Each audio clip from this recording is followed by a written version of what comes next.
will scream, I'm loud tonight. Can you hear my voice this time? This is my fight song.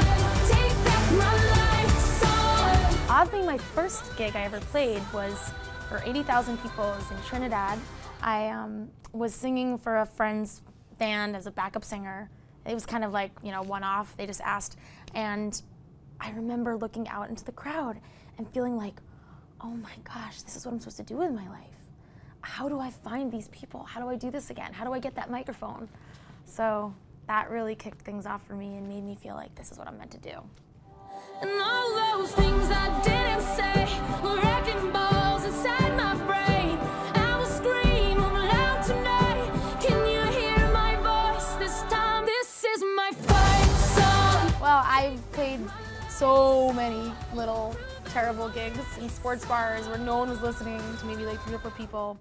But you know, the smallest gig that I've ever done is probably these one-on-one sessions that I do for a charity I work with called Musicians on Call, and I sing bedside for patients.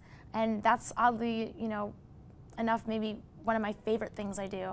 It just kind of reminds you why we make music. You know, it's all about connecting with people and healing people.